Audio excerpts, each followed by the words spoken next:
Hello, everybody. My name is Jim Farmer. I am the festival director of Out on Film, Atlanta's LGBTQ Film Festival. This is our 37th year, and we have some amazing films that we're showing this year. One of everybody's favorite films this year is Young Hearts, which again is our opening night film on September the 26th at 7 o'clock. My husband and I, Craig, saw this film in Berlin and just absolutely fell in love with it. And everybody's fallen in love with it. This film is playing everywhere, so many opening nights. So, congratulations. I'm going to read a brief description, and then we're going to talk to the director, Anthony Schatteman. In Young Hearts, 14-year-old Elias develops feelings for his new neighbor, Alexander, the same age. He soon realizes he is falling in love for the first time. Anthony, thank you so much for joining us, and thank you so much for making this film. It's an honor talking to you. Why did you want to make this film? Thank you for your kind words, first of all. Why did I want to make this film? I was at the age of 31 where I actually thought I never had the example that I could show to a younger version of myself. Yeah. So I was talking with a friend of mine, and her little boy was 9 years old. And he asked me on one day, Anthony, do you have an example of a movie that I could watch? Because I think I like a boy in my class. And I couldn't find an example. It was so weird that I never thought of like this age as, people start discovering themselves younger and younger, I think, because we're also in an environment where it's more free to maybe talk about your sexuality. So kids develop, I think, even at a younger age, those feelings or the knowledge that they might be queer or they might feel different than everyone else. And then I was thinking, I grew up with movies like Brokeback Mountain. Hmm. Kids, maybe in a few years ago, they had Call Me by Your Name. But in all these films, there are sexual scenes and there were sexual references. So I really wanted to make a film that was watchable for all ages. And that's why I just wanted to focus on a romantic point of view. And I didn't want any sexual references. And that's why I also chose to make the boy 13 and 14 years old, Yeah. because I really wanted to find boys that are the representation of innocence and youth and not have any yeah, sexual preferences yet. So I wanted to ask about Elias. I mean, what's it like for Elias when he begins to fall for Alexander? Well, I didn't want to portray a boy that was like being bullied because he was like the outsider or something. I just wanted to have like, yeah, when I grew up, I always wanted my parents to know that even though I was gay, I was still a normal boy. Hmm. I always had this thing in my mind that I didn't want people to see me as like this odd or like an abnormal son.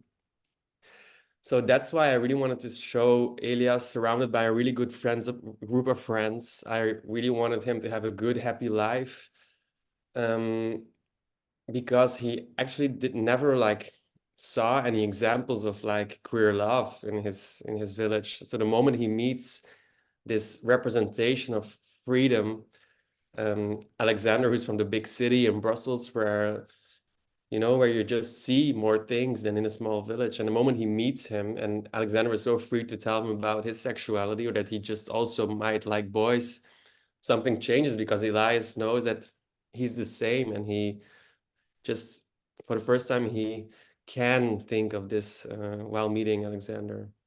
Yeah.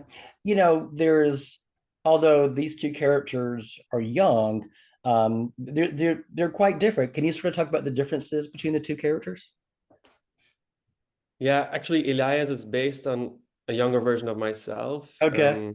The whole film is quite authentic as we shot it in my own street where I grew up, in the school where I was, and in the streets where I biked. So yeah, I really wanted to find the representation of this innocence, fun kid who might be a little bit naive, but who still really needs to find his voice in the big world. And I think I didn't make this movie just for like queer kids to see how it is and to show them what they can be, but also just for any kid who maybe doesn't have the chance to be who they want to be, or whoever might felt like the outsider. So Elias was for me, yeah, just it was really hard as well to find because I wanted I might have looked for myself, Mhm. although Elias is more beautiful than Lou, who plays Elias. But yeah, I just wanted this representation of this innocence. And the moment we found Alexander first. He came Yeah. in with his nail polished, his nails were polished. He was just so free. He couldn't care less. He was like, okay, I'm here, but it was not like that he needed to have this role. And yeah, it was so nice because he was exactly like I wrote Alexander. He's from Brussels. He can speak French and Dutch, what was really a task. So we really needed to find someone who could speak both languages. So we didn't have a lot of options, Yeah. but yeah, but Marius, who plays Alexander, was exactly what I needed. And then we had to find the opponent for him. So we had to find like the right match. And a few weeks later, luckily, Lou came in and we saw that they have like this chemistry, and I couldn't keep my eyes off them because they were so nice towards each other. They were so black and white, how you say it. And the moment we decided to work with them, we didn't really rehearse lines, or we didn't really play the scenes. We just hang around and we ate a lot of ice creams together and we went bowling and stuff. And I also, because I live in Brussels, so they came to Brussels, and then I saw how they were walking on the street, and Lou, who is Elias, he was like really wow, surprised by everything he saw, and Alexander was just like leading him in the city. So it was exactly like the scene I wrote. So I really was lucky finding these two boys who really represent all the things I needed. And this is such a great ensemble. I mean, so many amazing supporting characters, the parents, the friends.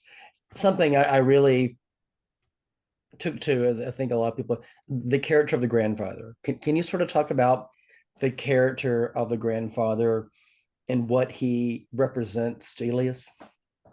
Um, for me, it was really important to also show the different generations and how they handle these topics. And parents, they accept a lot from their children, but grandparents are like more free because they already did it with their own kids. Exactly. So I had a grandmother from my mom's side, and she was Swiss.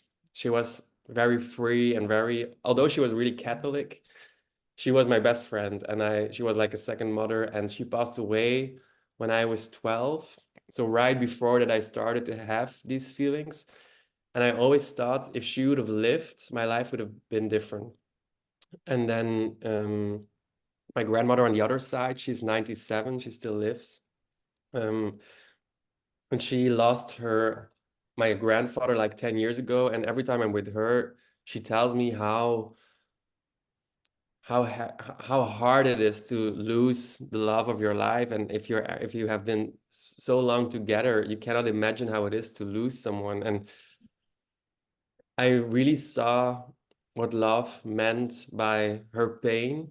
So I was writing the film, and suddenly it was for me very logical to have this grandfather telling Elias at the end of the film that whenever you find love, you have to go for it because it can suddenly also be taken away. Exactly. So it was just something that happened because I'm staying very often at my grandmother, and because she's so old, we go there. Every grandchild goes there to give her food and stuff, and we just take care of her. And I really always had a special connection with my grandparents. So it was, yeah, just for me, really important to have this generation because my parents, they are also okay with me now, but they just are maybe more scared that whenever I told them I was gay, that they thought I was gonna have a harder life than my brother who's straight. So that's why I think I focused on these characters, and I really wanted to have also this manly characters. That's why I chose to make him a grandfather. But yeah, everything is a little bit based on scenes that happened in my own life. So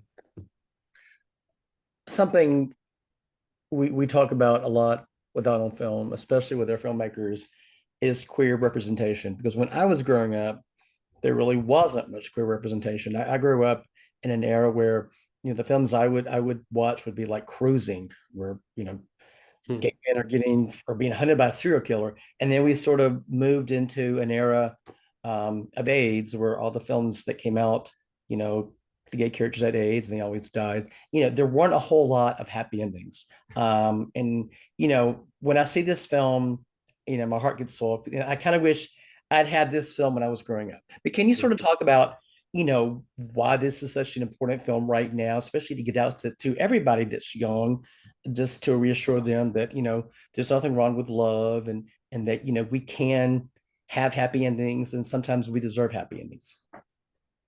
Yeah, it was just something that I also, when I was writing it, and I thought no one was gonna have interest in a film like this because it's clear, it's understandable, um, it's something you can really follow or something. It's something that's not like it's not like this puzzle you have to make, or it's just like about a boy who struggles. And the moment I pitched this with my producer, and we went for the first round of submissions in Belgium, of fundings in Belgium, sorry. The whole jury was anonymously, they said, the urge of a film like this is so big these days because they all are parents and they all see what happens in schools and stuff. And yeah, I really thought we were over this problem. But yeah, I really was so happy with the response of everyone in Belgium who really told me that we really need a story like this. And then I'm a really big Hollywood lover, and I grew up with all the big Hollywood films. And the moment I saw Titanic, I think my life changed because I wanted to do this and I wanted to create these same emotions.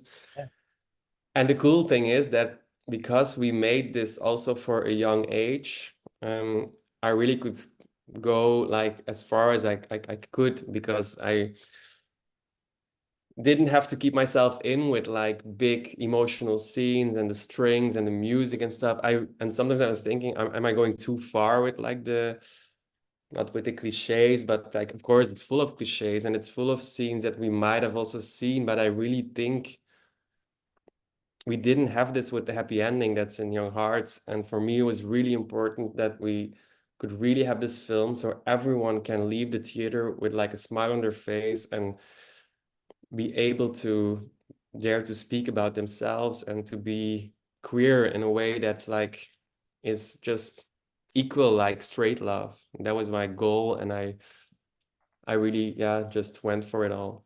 yeah, great. Congratulations. So what is next for the film and what is next for you? Well, the film is gonna release in America the 14th of February in theaters. Oh, that's so great. On Valentine's Day, so that's really cool. Yeah, we're traveling a lot with the film. I really wished I could be there for opening night in Atlanta, but it's impossible because we have a lot of other obligations. I'm also starting a new project in Belgium, so we're gonna start shooting in March. It's a series, so I'm happy to just be on set after this emotional year because making Young Hearts was quite a trip. Yeah. But I'm so happy because we've been sold to more than 60 countries now. The film is going really well around the world. And the coolest thing is because when I see how the American audience reacts, it's really, I really was thinking the first time I was at Frameline opening night as well. And there I noticed how the audience were reacting so good that I really thought this is my audience. So I'm really just always happy whenever I hear people in America seeing the film and react about the film. And I just really hope that everyone will respond well. And I just wish you a very good festival. And hopefully with the next project, I'll be there physically. That would be great. The film is Young Hearts. It's out on Film's opening night film, screening September the 26th at 7 o'clock at the Midtown Art Cinema. Thank you so much, Director Anthony Schatteman. Been a pleasure. Thank you so much. Thank you. So